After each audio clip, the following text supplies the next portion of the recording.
ತರ್ಕಾಭಯೇತಂ ವಿಧಿ ಸರ್ವಪೂರ್ವಗೀರ್ವಾಣವಿಜ್ಞಾನದಮಾನತೋಸ್ಮಿ ಪ್ರಥಮೋ ಹನುಮಾನ್ ನಾಮ ದ್ವಿತೀಯೋ ಭೀಮಯೇವ ಚ ಪೂರ್ಣಪ್ರಜ್ಞಸ್ತೃತೀಯಸ್ತು ಭಗವತ್ಕಾರ್ಯಸಾಧಕಃ ಬುದ್ಧಿರ್ಬಲಂ ಯಶೋಧೈರ್ಯಂ ನಿರ್ಭಯತ್ವಮರೋಗತಾ ಅಜಾಡ್ಯಂ ವಾಕ್ಪಟುತ್ವ ಹನುಮತ್ಸ್ಮರಣಾದ್ ಭವೇತ್ ಪೃಥ್ವೀಮಂಡಲಮಧ್ಯಸ್ಥಾಃ ಪೂರ್ಣಬೋಧಮತಾನುಗಾಃ ವೈಷ್ಣವಾ ವಿಷ್ಣುಹೃದಯಾಃ ತಾನ್ನಮಸ್ಯೆ ಗುರುನ್ ಮಮ ಜನ್ಮಾದ್ಯಸ್ಯ ಯತೋನ್ಮಯಾದಿತರತಶ್ಚಾರ್ಥೇಷ್ವಭಿಜ್ಞಸ್ವರಾಟ್ ತೇನೇ ಬ್ರಹ್ಮಹೃದಾಯ ಆದಿಕವಯೇ ಮುಖ್ಯಂತಿ ಯಂ ಸೂರಯಃ ತೇಜೋ ವಾರಿಮೃದಾಂ ಯಥಾ ವಿನಿಮಯೋ ಯತ್ರ ತ್ರಿಸರ್ಗೋ ಮೃಷಾ ಧಾಮ್ನಾ ಸ್ವೇನ ಸದಾ ನಿರಸ್ತಕುಹಕಂ ಸತ್ಯಂ ಪರಂ ಧೀಮಹಿ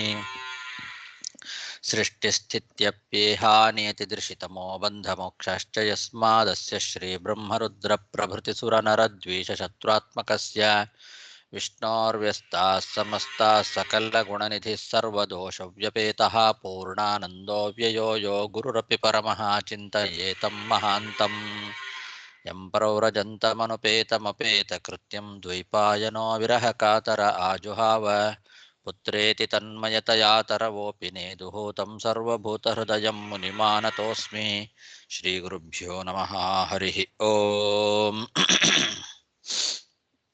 ಶ್ರೀಮದ್ಭಾಗವತದ ಪಂಚಮ ಸ್ಕಂಧ 16ನೇ ಅಧ್ಯಾಯ. ಅದರಲ್ಲಿ ಇವತ್ತು 13ನೇ ಗದ್ಯ. ಹೃದಾಹ ಚತ್ವಾರಃ ಪಯೋ ಮಧ್ವಿಕ್ಷುರಸಮೃಷ್ಟಜಲಾಃ ಯದುಪಸ್ಪರ್ಶಿನಃ ಉಪದೇವಗಣಾಃ ಯೋಗೈಶ್ವರ್ಯಾಣಿ ಸ್ವಾಭಾವಿಕಾನಿ ಭರತರ್ಷಭ ಧಾರಯಂತಿ. ಹಿಂದೆ 4 ಪರ್ವತಗಳಲ್ಲಿ 4 ಮರಗಳು ದೊಡ್ಡ ದೊಡ್ಡ ಧ್ವಜದಂತೆ ಹೆಮ್ಮರಗಳಿದ್ದಾವೆ ಅಂತ ಹೇಳಿದರು. ಮಾವಿನ ಮರ, ನೇರಳೆ ಮರ, ಈಚಲು ಮರ, ಆಲದ ಮರ ಅಂತ ಹೀಗೆ 4 ಮರಗಳು.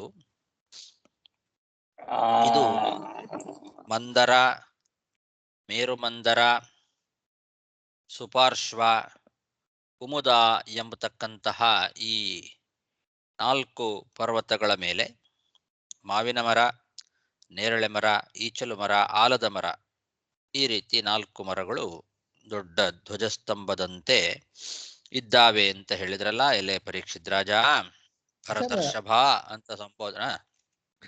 ನೇಚಲು ಮರ ಅಂದ್ರೆ ಏನಂತ ಎರಡು ಶಬ್ದ ಅರ್ಥ ಆಯ್ತು. ಮಾವಿನ ಮರ ಅರ್ಥ ಆಯ್ತು. ನೆಕ್ಸ್ಟ್ ಮರ ಏನ್ ಹೇಳಿರ? ಈಚಲು. ಮಾವಿನ ಮರ ಆದ್ಮೇಲೆ ನೇರಳೆ ಮರ, ಜಂಬೂ ಅಂತಾರೆ. ಜಂಬೂ ಮರ ಅಂದ್ರೆ ನೇರಳೆ ಹಣ್ಣು. ಕದಂಬ ಅಂತಂದ್ರೆ ಈಚಲು ಮರ ಅಂತ ಈ ಹಿಂದೆ ಎಲ್ಲ ಪೊರಕೆ ಅದರಿಂದ ಮಾಡ್ತಿದ್ರು. ಈಚಲದ ಮರದ ಪೊರಕೆ ಬರ್ತಾ ಇತ್ತು. ಈಚಲು ಮರದ ಮದಿರ ಕೂಡ ಇಸ್ತಾ ಇದ್ರ, ಮದಿರನ್ನು ಕೂಡ ಮಾಡ್ತಿದ್ರ. ಇದು ಆಲ್ಮೋಸ್ಟ್ ಈ ಮರಳುಗಾಡಲ್ಲಿ ಬೆಳೆಯುತ್ತಿದ್ದು. ಈಚಲು ಮರ ಕದಂಬ ಅಂತ. ಅದನ್ನು ಬೇಕಾದ್ರೆ ನೀವು ಇದ್ರಲ್ಲಿ ಹಾಕಿ ನೋಡಿದ್ರೆ ಇಂಗ್ಲಿಷ್ ಅಲ್ಲಿ ಅದಕ್ಕೆ ಏನ್ ಹೇಳ್ತಾರೆ ಅಂತ ತೋರಿಸ್ಬೋದು ಗೂಗಲ್ ಅಲ್ಲಿ. ಕದಂಬ ತಮಿಳಲ್ಲಿ ಈಚ ಮರ ಅಂತ ಹೇಳ್ತಾರೆ. ಈಚ್ ಮರ ಅಂತಾನೆ ಅಂತಾರ. ಈಚ ಮರ ಅಂತ ಹೇಳ್ತಾರೆ. ಅದೇ ಈಚಲು, ಅದು ಈಚ್ ಅಂತಾರೆ.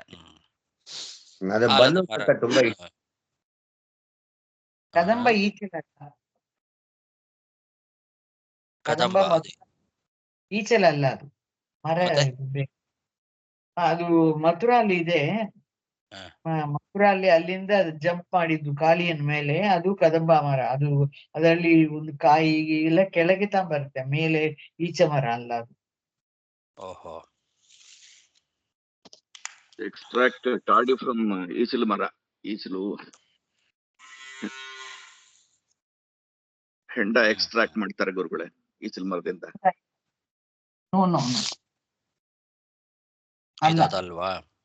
ಅದಲ್ಲ.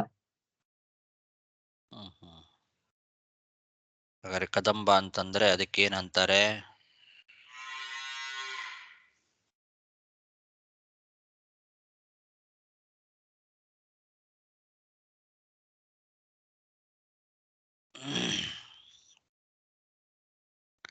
ಕದಂಬ ಮರದ ಮೇಲೆ ಏರಿ ಜಂಪ್ ಮಾಡಿದ ಕೃಷ್ಣ ಅಂತ ಅವ್ರುಗಳು ಹೇಳ್ತಾರೆ.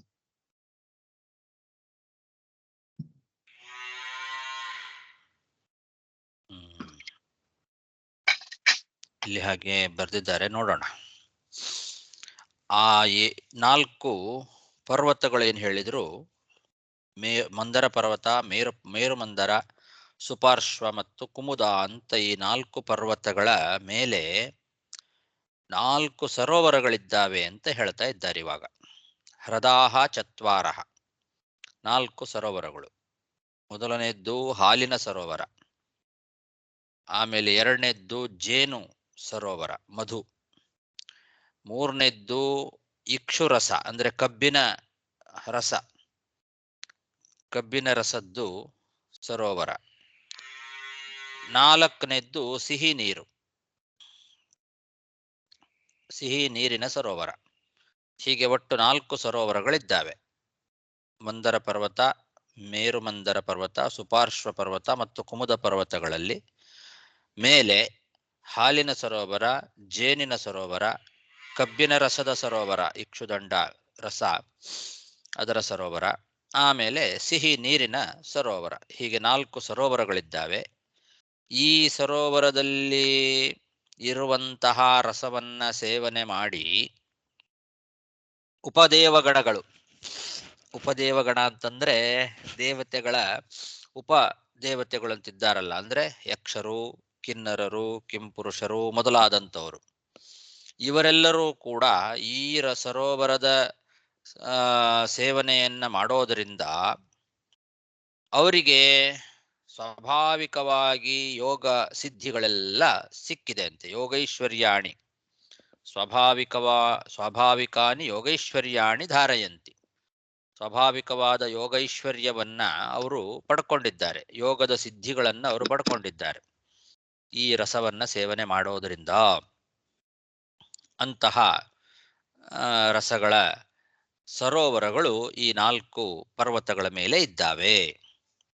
ಹೃದಾಹ ಚತ್ವಾರಃ ಪಯೋ ಮಧು ಇಕ್ಷುರಸ ಮೃಷ್ಟಜಲಾಹ ಯದುಪಸ್ಪರ್ಶಿನಃ ಉಪದೇವಗಣಾಃ ಯೋಗೈಶ್ವರ್ಯಾಣಿ ಸ್ವಾಭಾವಿಕಾನಿ ಭರತರ್ಷಭ ಧಾರಯಂತಿ.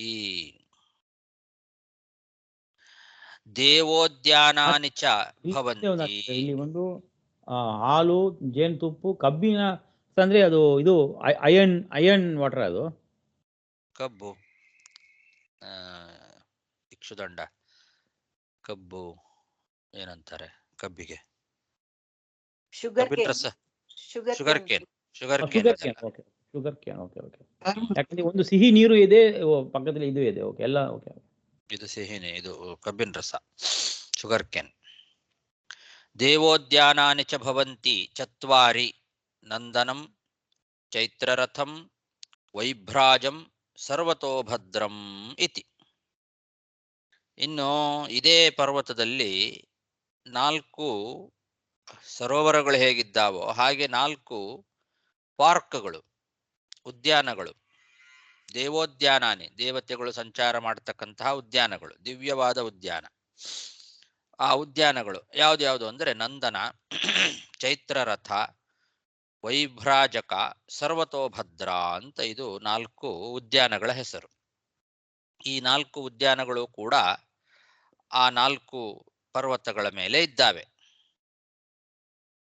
ದೇವೋದ್ಯಾನಾನಿ ಭವಂತಿ ಚತ್ವಾರಿ ನಂದನಂ ಚೈತ್ರರಥಂ ವೈಭ್ರಾಜಂ ಸರ್ವತೋಭದ್ರಂ ಇತಿ.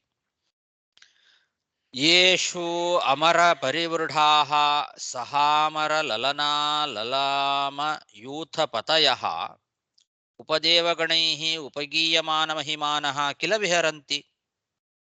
ಇಲ್ಲಿ ಇದು ದಿವ್ಯವಾದ ಉದ್ಯಾನ ಅಂತ ಹಿಂದೆ ಹೇಳಿದ್ರು, ದೇವೋದ್ಯಾನ, ದೇವತೆಗಳು ಸಂಚಾರ ಮಾಡ್ತಕ್ಕಂಥದ್ದು. ಹಾಗಾಗಿ ಈ ಸರೋವರಗಳಲ್ಲಿ ಮತ್ತು ಈ ಇದರಲ್ಲಿ ಉದ್ಯಾನದಲ್ಲಿ ದೇವೋತ್ತಮರು, ಉತ್ತಮ ದೇವತಾ ಸ್ತ್ರೀಯರ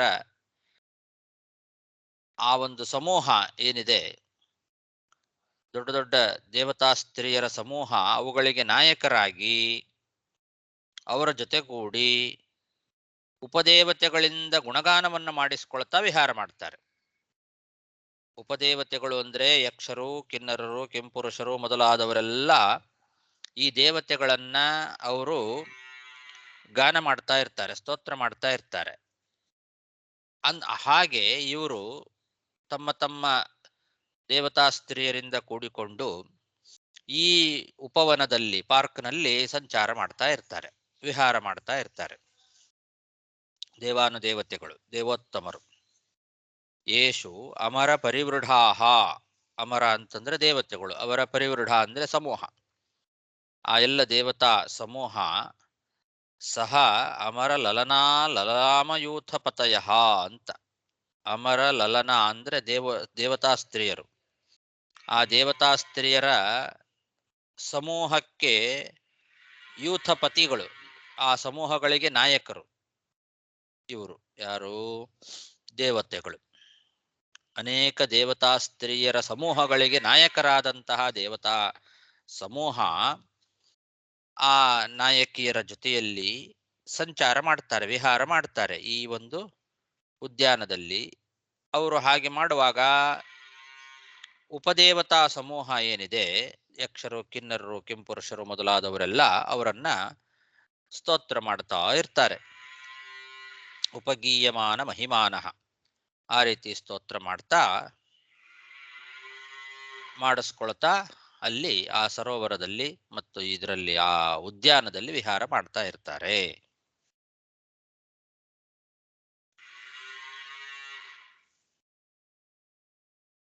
ಯೇಷು ಅಮರ ಪರಿವೃಢಾಃ ಸಹ ಅಮರ ಲಲಾಮಯೂಥಪತಯಃ ಉಪದೇವಗಣೈಃ ಉಪಗೀಯಮಾನ ಮಹಿಮಾನಃ ಕಿಲ ವಿಹರಂತಿ.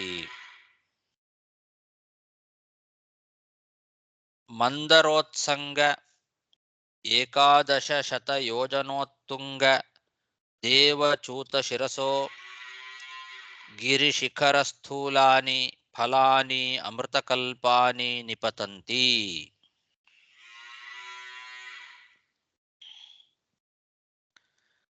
ಈ ಮಂದರ ಪರ್ವತದ ಮೊದಲನೇ ಪರ್ವತ ಹೇಳಿದ್ರಲ್ಲ, ಮಂದರ ಪರ್ವತ, ಆ ಮಂದರ ಪರ್ವತದ ಮೇರು, ಇದು ತಪ್ಪಲು ಪ್ರದೇಶ, ಕೆಳಗಿನ ಭಾಗ, ಅಲ್ಲಿ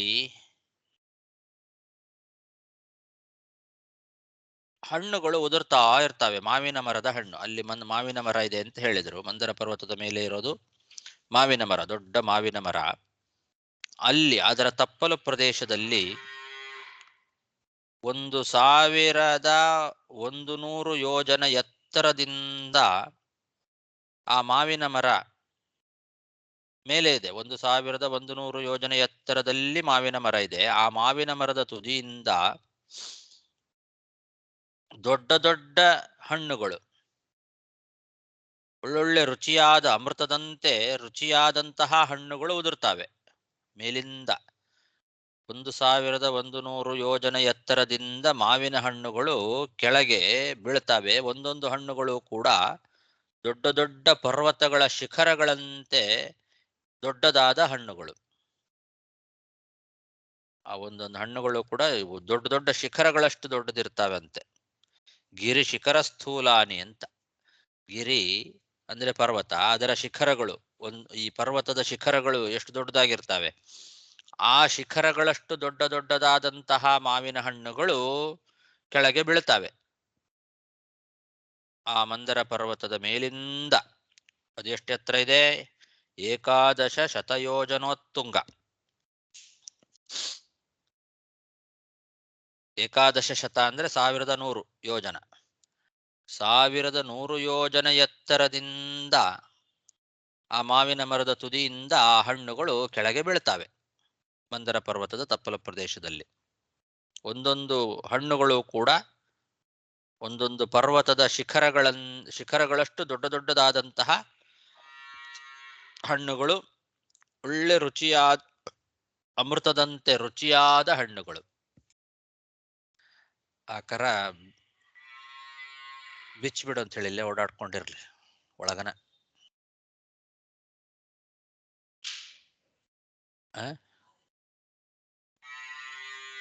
ಗೊತ್ತಿಲ್ಲ, ಬಿಚ್ ಅಂತ ಹೇಳಿ.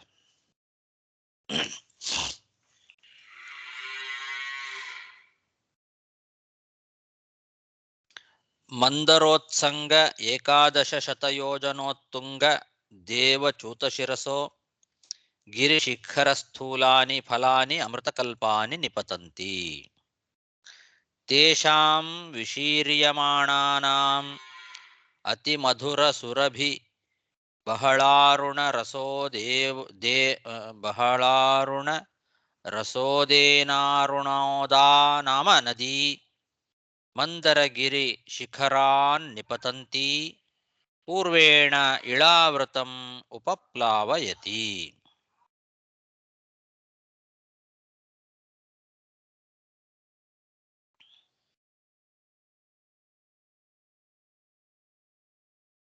ಅದು ಅಷ್ಟು ಮೇಲಿಂದ ಕೆಳಗೆ ಬೀಳ್ತದಲ್ಲ ಹಣ್ಣು. 1100 ಯೋಜನ ಎತ್ತರದಿಂದ ಮಾವಿನ ಹಣ್ಣು ಕೆಳಗೆ ಬಿದ್ದಾಗ ಒಡಿತದೆ. ಒಡೆದಾಗ ಅದರ ರಸ ಅದು ಆ ಕಡೆ ಈ ಕಡೆ ಹರಿತದೆ. ಅದು ಒಡೆದಾಗ ಅದರ ಒಂದು ಆ ಮಾವಿನ ಹಣ್ಣಿನ ಒಳಗಿನ ರಸ ಎಷ್ಟು ಮೃದು, ಅದು ಅತ್ಯಂತ ಮಧುರವಾದಂತಹ ರಸ, ಪರಿಮಳದಿಂದ ಕೂಡಿರ್ತಕ್ಕಂತಹ ರಸ, ಬಹಳ ಅರುಣ ರಸ, ಕೆಂಪು ಬಣ್ಣದ ರಸ ಅದು ಹರಿತದೆ. ಆ ಕೆಂಪು ಬಣ್ಣದ ರಸ ಹರಿಯೋದರಿಂದ ಒಂದು ನದಿ, ಅರುಣೋದ ಅನ್ನೋ ಒಂದು ನದಿಯೇ ಉಂಟಾಗ್ತದೆ. ಇದು ಕೆಳಗೆ ಮಂದರ ಪರ್ವತದ ಕೆಳಗೆ ಹರಿತಾ ಇರತಕ್ಕಂತಹ ಒಂದು ನದಿ. ಆ ನದಿಯಲ್ಲಿ ಹರಿಯುವಂಥದ್ದು ಕೆಂಪು ರಸ, ಅದು ಆ ಮಾವಿನ ಹಣ್ಣಿನ ರಸ. ಮಾವಿನ ಹಣ್ಣುಗಳು ಮೇಲಿಂದ ಕೆಳಗೆ ಬಿದ್ದಾಗ ಒಡಿತಾವಲ್ಲ, 1100 ಯೋಜನ ಎತ್ತರದಿಂದ ದೊಡ್ಡ ದೊಡ್ಡ ಹಣ್ಣುಗಳು ಕೆಳಗೆ ಬಿದ್ದಾಗ ಒಡಿತಾವೆ. ಒಡೆದ ಕೂಡಲೇ ಅದರೊಳಗಿಂದ ರಸ ಒಳ್ಳೆ ಉತ್ತಮವಾದ ರುಚಿಯಾದ ಮಾವಿನ ಹಣ್ಣಿನ ರಸ, ಒಳ್ಳೆ ಪರಿಮಳದಿಂದ ಕೂಡಿರ್ತಕ್ಕಂಥದ್ದು ಸುರಭಿ, ಮಧುರ, ಅತಿ ಮಧುರ ಸುರಭಿ, ಅತ್ಯಂತ ಮಧುರವಾದದ್ದು, ಒಳ್ಳೆ ಸುರಭಿಯಾದದ್ದು, ಪರಿಮಳದಿಂದ ಕೂಡಿರ್ತಕ್ಕಂತಹ ಕೆಂಪು ಬಣ್ಣದ ರಸ ಹರಿಯೋದರಿಂದ ಅರುಣೋದ ಎಂಬ ಒಂದು ನದಿಯೇ ಉಂಟಾಗ್ತದೆ. ಆ ನದಿ ಮಂದರ ಪರ್ವತದ ಶಿಖರದಿಂದ ಕೆಳಗೆ ಹರಿದು ಇಳಾವೃತ ಖಂಡದ ಪೂರ್ವ ಭಾಗದವರೆಗೂ ಕೂಡ ಅದು ಎಲ್ಲರಿಗೂ ಆ ರಸವನ್ನ ಕೊಡ್ತದೆ. ಮಂದರ ಪರ್ವತದ ಶಿಖರದಿಂದ ಕೆಳಗೆ ಹರಿತಾ ಇಳಾವೃತ ಖಂಡದ ಪೂರ್ವ ಭಾಗದವರೆಗೆ ಬರುತ್ತಂತೆ. ಮಂದರಗಿರಿ ಶಿಖರಾನ್ ನಿಪತಂತಿ ಪೂರ್ವೇಣ ಇಳಾವೃತಂ ಉಪಪ್ಲಾವಯತಿ. ಈ ರೀತಿ ಮಾವಿನ ಹಣ್ಣಿನ ರಸದ ಒಂದು ನದಿ, ಆ ಹಣ್ಣುಗಳು ಬಿದ್ದು ಒಡೆದಾಗ ಅದರಿಂದ ಉಂಟಾದದ್ದು ಆ ನದಿ ಮಾವಿನ ಹಣ್ಣಿನ ರಸ. ಆ ಮಾವಿನ ಹಣ್ಣಿನ ರಸ ನದಿಯಾಗಿ ಹರಿದು ಮಂದರ ಪರ್ವತದ ಶಿಖರದಿಂದ ಕೆಳಗೆ ಇಳಾವೃತ ಖಂಡದ ಪೂರ್ವ ಭಾಗದವರೆಗೆ ಹರಿತಾ ಇದೆ. ಅಂತಹ ಒಂದು ನದಿ, ಅದಕ್ಕೆ ಹೆಸರು ಅರುಣೋದ ಅಂತ. ಯಾಕೆ? ಕೆಂಪಾದ ಆ ರಸದ ಒಂದು ನದಿ, ಮಾವಿನ ಹಣ್ಣಿನ ರಸದ ನದಿ. ತೇಷಾಂ ವಿಶೀರ್ಯಮಾಣಾನಾಂ ಅತಿಮಧುರ ಸುರಭಿ ಬಹಳ ಅರುಣ ರಸೋದೇನ ಅರುಣೋದಾ ನಾಮ ನದಿ ಮಂದರಗಿರಿ ಶಿಖರಾನ್ ನಿಪತಂತಿ ಪೂರ್ವೇಣ ಇಳಾವೃತಂ ಉಪಪ್ಲಾವಯತಿ. ಯದುಪಜೋಷಾತ್ ಭವಾನ್ಯ ಅನುಚರೀಣಾಂ ಪುಣ್ಯಜನ ವಧೂನಾಂ ಅವಯವಸ್ಪರ್ಶ ಸುಗಂಧವಾತೋ ದಶಯೋಜನಂ ಸಮಂತಾತ್ ಅನುವಾಸಯತಿ. ಈ ಅರುಣೋದ ಅಂತನ್ನೋ ನದಿ ಏನಿದೆ, ಮಾವಿನ ಹಣ್ಣಿನ ರಸ, ಇದನ್ನ ಸೇವೆ ಮಾಡತಕ್ಕಂತಹ ಯಕ್ಷ ಸ್ತ್ರೀಯರೇನಿದ್ದಾರಲ್ಲ, ಪುಣ್ಯಜನ ವಧೂನಾಂ ಭವಾನ್ಯಾಹ ಅನುಚರೇಣಾಂ. ಭವಾನಿ ಅಂದ್ರೆ ಪಾರ್ವತೀ ದೇವಿ, ಶಿವ ಭವಾನಿ ರುದ್ರಾಣಿ.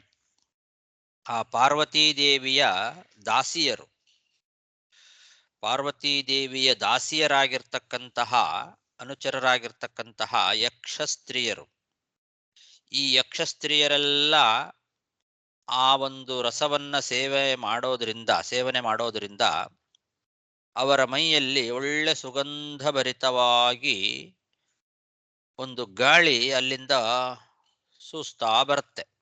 ಅವರ ಮೈಯನ್ನ ಸೂಸಿ ಬಂದಂತಹ ಒಂದು ಗಾಳಿ, ಆ ಬೀಸೋ ಗಾಳಿ ಸುತ್ತಲೂ 10 ಯೋಜನದವರೆಗೆ ಒಳ್ಳೆ ಸುಗಂಧಮಯವಾಗಿ ಎಲ್ಲ ಕಡೆಯಲ್ಲಿ ಸುವಾಸನೆಯನ್ನ ಬೀರ್ತದೆ. ಆ ಭವಾನಿ ದೇವಿಯ, ಪಾರ್ವತೀ ದೇವಿಯ ಅನುಚರರಾಗಿರ್ತಕ್ಕಂತಹ ಪುಣ್ಯಜನ ಸ್ತ್ರೀಯರೇನಿದ್ದಾರೆ, ಯಕ್ಷ ಸ್ತ್ರೀಯರು, ಅವರು ಆ ಜಲವನ್ನ ಸೇವನೆ ಮಾಡಿ ಅವರ ಮೈಯಿಂದ ಬರುವಂತಹ ಸುವಾಸನೆ 10 ಯೋಜನದವರೆಗೆ ಸುತ್ತಲೂ ಕೂಡ ಒಳ್ಳೆ ಸುಗಂಧಭರಿತವಾಗಿಸತ್ತಂತೆ ಆ ಗಾಳಿ.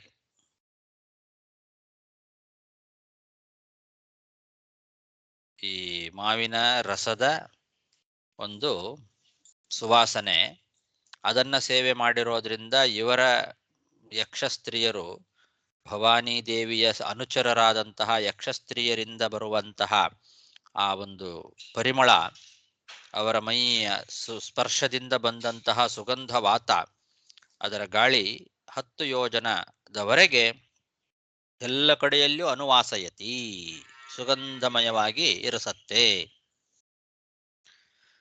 ಯದುಪಜೋಷಾತ್ ಭವಾನ್ಯಾಹ ಅನುಚರೀಣಾಂ ಪುಣ್ಯಜನ ವಧೂನಾಂ ಅವಯವ ಸ್ಪರ್ಶ ಸುಗಂಧವಾತೋ 10 ಯೋಜನಂ ಸಮಂತಾತ್ ಅನುವಾಸಯತಿ. ಆಚಾರ್ಯ, ಈ ಮಂದರ ಪರ್ವತ ಒಂದು ಪಶ್ಚಿಮ ಭಾಗದಲ್ಲಿ ಇದೆ ಅಲ್ವಾ? ಮಂದರ ಪರ್ವತ ಮೇರು ಪರ್ವತಕ್ಕೆ ಪಶ್ಚಿಮ ಭಾಗದಲ್ಲಿ ಇದೆ ಅಲ್ವಾ? ಯಾಕಂದ್ರೆ ಇದು ನದಿ ಹರಿಯುತ್ತೆ ಬಂದು ಪೂರ್ವ ದಿಕ್ಕಿಗೆ ಹರಿಯುತ್ತೆ. ಸೊ ಇದು ಪಶ್ಚಿಮ ಭಾಗದಲ್ಲಿ ಇರ್ಬೇಕಲ್ವಾ? ಇಳಾವೃತ ಖಂಡದ ಪೂರ್ವ ಭಾಗದವರೆಗೂ ಹರಿತದೆ. ಇಳಾವೃತ ಖಂಡದ ಪಶ್ಚಿಮದಲ್ಲಿದೆ, ಆದ್ರಿಂದ ಅಲ್ಲಿಂದ ಪೂರ್ವ ಭಾಗದವರೆಗೂ ಹರಿಯತ್ತೆ ಅಂತ ಹೇಳ್ತಾ ಇದ್ದೀರಾ? ಅದೇ ಅದೇ ಅದೇ. ಸೊ ಮಂದರ ಪರ್ವತ ಬಂದು ಪಶ್ಚಿಮ ಭಾಗದಲ್ಲಿ ಇದೆ. ಸೊ ಒಂದು ಸರ್ಕ್ಯುಲರ್ ರೋಡ್ ನೋಡಿದರೆ ಅಲ್ಲಿಂದ ಮೇರು ಮಂದರ, ಪೂರ್ವ ಭಾಗದಲ್ಲಿ ಒಂದು ಸುಪಾರ್ಶ್ವ, ದಕ್ಷಿಣ ಭಾಗದಲ್ಲಿ ಕುಮುದ.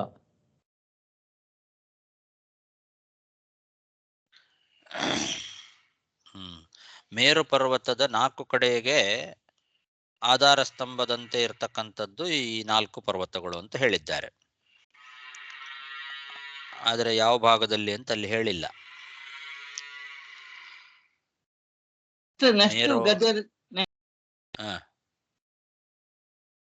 ನೆಕ್ಸ್ಟ್ ಗದ್ಯದಲ್ಲಿ ಕಟ್ ಆಯ್ತು. ನೆಕ್ಸ್ಟ್ ಗದ್ಯದಲ್ಲಿ ಬರ್ತಾ ಅಂತ ಹೇಳಿದೆ ವರ್ಣ. ಯಾವ ಗದ್ಯ? ಅದೇ 19ರಲ್ಲಿ.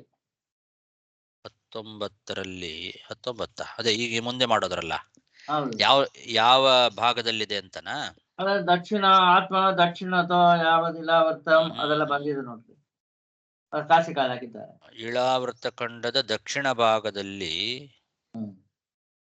ಹರಿತಾ ಇದೆ ಅಂತ ಬರುತ್ತೆ. ದಕ್ಷಿಣ ಭಾಗದಲ್ಲಿ ಎಷ್ಟು ದೂರ ಹರಿತದೋ, ದಕ್ಷಿಣದಿಂದ ಪೂರ್ವಕ್ಕೆ ಬರುತ್ತೆ. ಹಾಗಾದ್ರೆ ನೀವು ಹೇಳಿದ್ದು ಪೂರ್ವದಲ್ಲಿದೆ ಅಂತನಾ, ಇದು ಪಶ್ಚಿಮದಲ್ಲಿದೆ ಅಂತನಾ?